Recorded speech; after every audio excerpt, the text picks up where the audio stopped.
কক্সবাজারে শুরু হয়েছে জাতীয় সার্ফিং প্রতিযোগিতা। কক্সবাজারে স্পোর্টস ট্যুরিজম নিয়ে বৃহৎ পরিসরে কাজ করার পরিকল্পনার কথা জানান যুব ও ক্রীড়া প্রতিমন্ত্রী আমিনুল হক।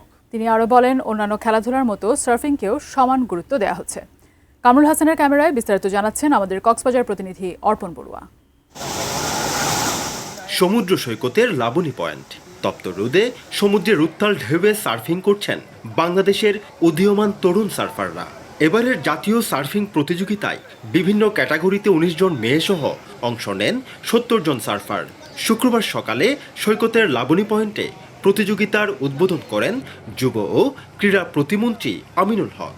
সার্ফিং এর মতো যে অন্যান্য খেলাধুলা রয়েছে, সবাইকে আমরা সমান গুরুত্ব দিয়ে এগিয়ে নিয়ে যেতে চাই এবং আমার পক্ষ থেকে, আমার স্পোর্টস মিনিস্ট্রির পক্ষ থেকে আমরা এই কক্সবাজারে আমাদের এই সার্ফিং অ্যাসোসিয়েশনের জন্য যা যা করণীয় আছে সর্বাত্মকভাবে আমি সহযোগিতা করব। এরপর প্রতিমন্ত্রী কক্সবাজার সমুদ্র তীরবর্তী ক্রিকেট স্টেডিয়াম পরিদর্শন করেন। কক্সবাজারে খেলাধুলার আধুনিক সুযোগ সুবিধা বৃদ্ধির পাশাপাশি এই সমুদ্র সৈকত ঘিরে সরকারের নানা পরিকল্পনার কথা বলেন প্রতিমন্ত্রী।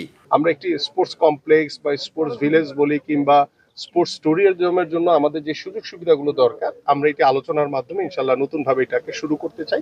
এশিয়ান চ্যাম্পিয়নশিপ সহ এশিয়ার বিভিন্ন দেশের সুইমিং, সার্ফিং সহ স্বদেশীয় বিভিন্ন ইভেন্টে অংশগ্রহণ করে কৃতিত্বের স্বাক্ষর রেখে চলেছেন বাংলাদেশের সার্ফারেরা। সরকারের পৃষ্ঠপোষকতা পেলে আরও সাফল্য বয়ে আনবে প্রত্যাশা সবার। ১৭ বছর ধরে যুদ্ধ করতেছি কক্সবাজারে এই সার্ফিং বুটটা নিয়ে। অনেক লম্বা একটা জার্নি। সো আমার এই জার্নিটাকে কাজে লাগায় বাংলাদেশের সম্মান অর্জন করতে চাই আমি।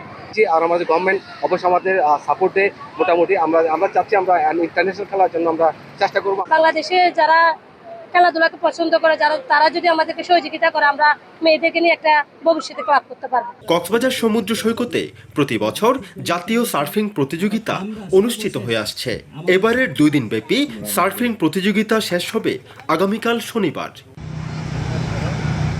অর্পণ বড়ুয়া, এটিএন নিউজ, কক্সবাজার।